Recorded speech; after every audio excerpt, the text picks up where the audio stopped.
Alright, hello everyone and welcome back to my Fallout 4 Mod Spotlight series, where today we are having a look at the 45 Auto Pistol mod, which is being made by users Deadpool2099 and Haru. And what this glorious little piece of work looks to add into the game is this, the 45 Auto Pistol, which I have really been enjoying my time with, and have really been loving for, well, two kind of specific reasons. The first of which is that some of you guys may recognize this gun from the Honest Hearts DLC for Fallout New Vegas. It was one of the weapons added in by that downloadable content, and I gotta admit, I really enjoyed my time with that gun in New Vegas, and so I'm just glad to see it back here, thanks to modders in Fallout 4. You know me, I always like that sort of a thing. The second reason is, well, for historical accuracy. This gun, for this mod, and of course, for Fallout New Vegas and the DLC, was based off of the real-world Colt M1911, which was a very popular, well, I don't want to say was, it still is, a very popular handgun to this day, seeing extensive use in World War II and in conflicts beyond that, so it makes sense in this timeline that we're in Fallout lore, that these would exist in this world too. So it's quite cool to have it in that capacity. So with that out of the way, let's take a bit closer of a look at this particular model that we have here in the game, and take a look at first a standard model.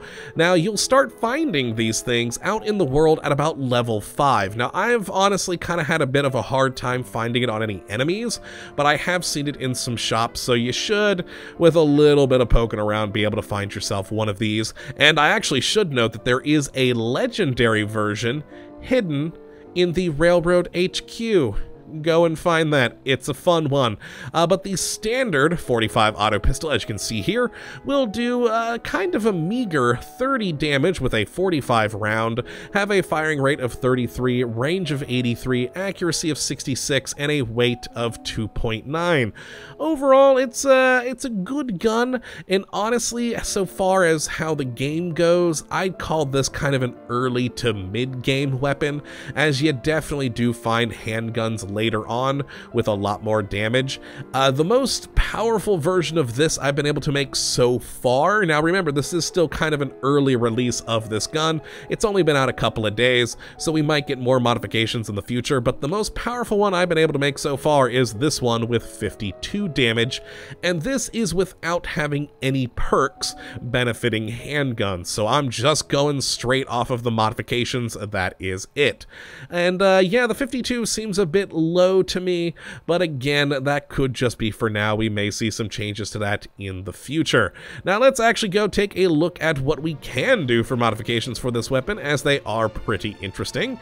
Now we have a lot of different things we can add here, especially in the standard receiver section, or well, just the receiver section.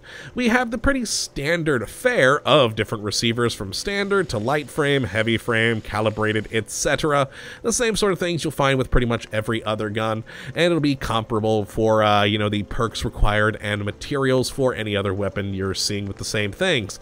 The best of which, of course, being the advanced receiver down here, getting you up to that 52 that I had mentioned earlier. Again, sadly, I wish it would see a little bit more power, but oh well, what are you gonna do? Now, for the grips, we have three options in here: the standard, a comfort grip, and then a sharpshooter's grip. I actually really like the comfort grip, but unfortunately I don't have a just plain old duct tape to use with it. It's basically just the standard grip that's been wrapped in duct tape, and I don't know why, but that appeals to me on some strange level.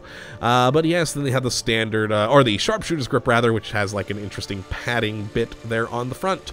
Now then, in magazines, again, sort of the standard fare. You're going to have the standard large quick eject and large quick eject, so just whatever your criteria is for your gun in that case. Now, sights is where I'm the most disappointed, because we only have two in here, the standard iron sights and a glowing iron sight, and that is really it. You'd think after all these years of this gun in existence, someone would figure out how to put a, I don't know, a reticule scope on this thing, like a, oh god, why am I suddenly blanking on what they're called? The holographic sights. Oh, my brain is just having a derailment at the moment. But yes, it just seems odd that we don't have some other sights in here. Reflex, there's the word, reflex sight. Oh my god. It seems odd that we wouldn't have one of those in here at least. Instead, we just have iron sights.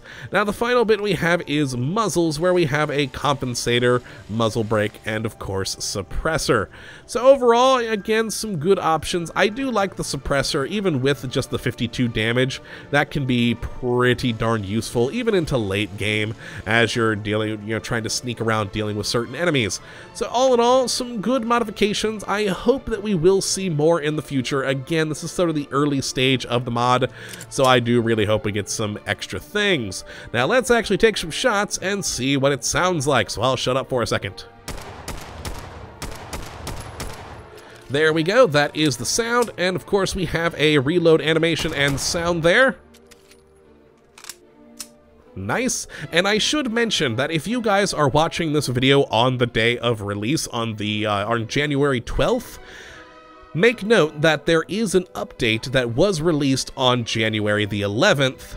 Don't grab that update. I grabbed that earlier, and it actually makes it so that there is no reload sound. I don't know why, but it messed up something with that update. So if it says after January 11th, you're probably good. But if you do see update 2 for January 11th, maybe avoid that and just grab what I have right now in the just standard download for this mod. So just a quick little warning on that. If that has, I'm sure it will be, but if it hasn't been fixed by then, just watch out for that. Now the next one we'll see, we'll just get the suppressed one out real quick just to hear the, little tap tap.